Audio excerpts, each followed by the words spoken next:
Getting ready to install the flywheel. This is a Ram billet flywheel.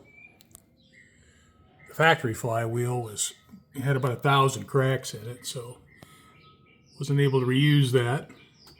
I have the flange cleaned up pretty nicely. You guys that are familiar with Oldsmobile, you'll know that there's two different bolt patterns. There's the 67 and earlier and the 68 and later. And of course, my car being a 70 has the 68 and later pattern.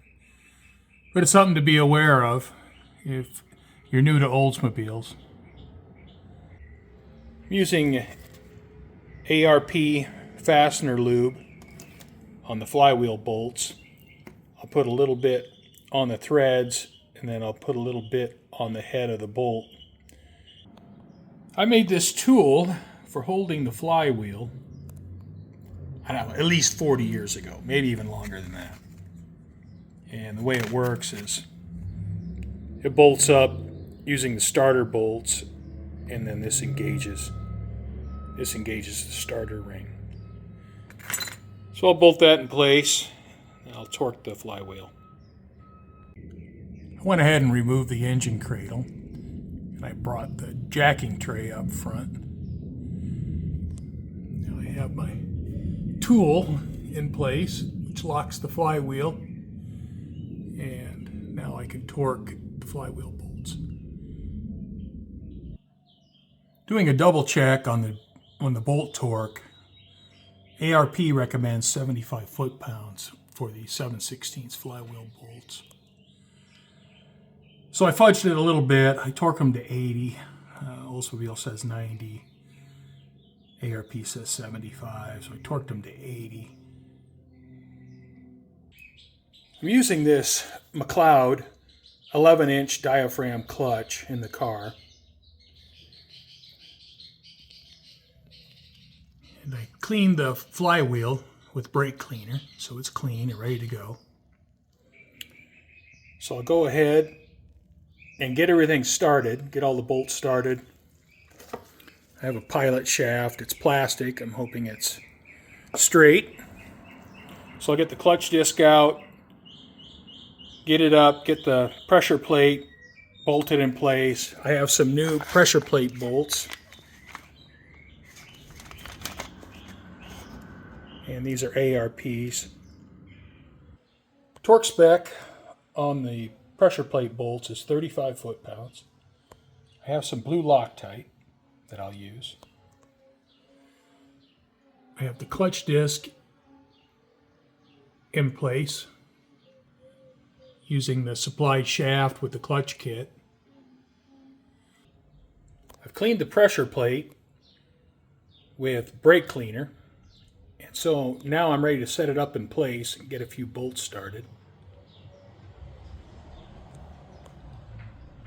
I have some blue thread locker applied to the ARP bolts. And now I'll get the pressure plate up in place and get these bolts started. All right, the 11-inch clutch disc and pressure plate are installed. Flywheel's torqued, pressure plate's torqued, and ready now for bell housing. Getting an early start this morning. It's nice and cool out, 4 a.m. Supposed to be in the upper 90s today, so get out here nice and early when it's comfortable. Going to fill the transmission now before I get it installed in the car. I think it'll just be a little bit easier. I'm using Redline MT90. I think that'll work just fine. So I'm going to fill the transmission here. Get it ready to put back in the car. Well, I have two bolts here.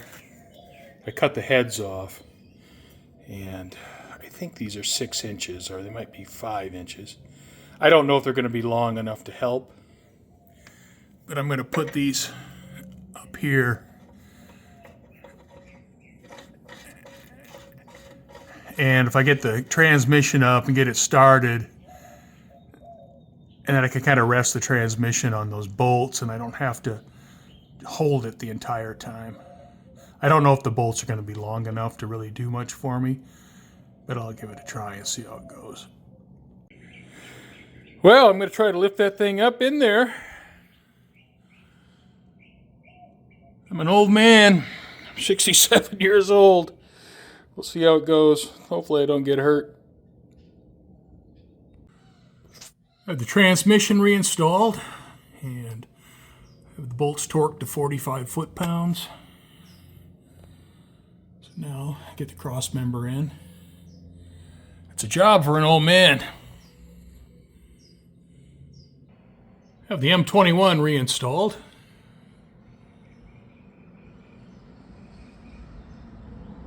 I haven't adjusted the clutch.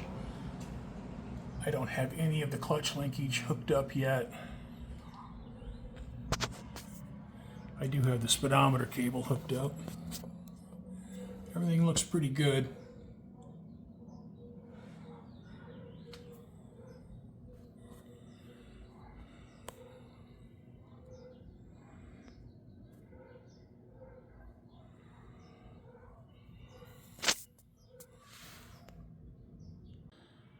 I have the transmission reinstalled.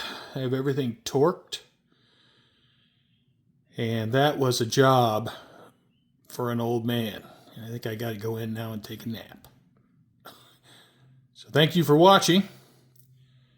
I hope you come back again.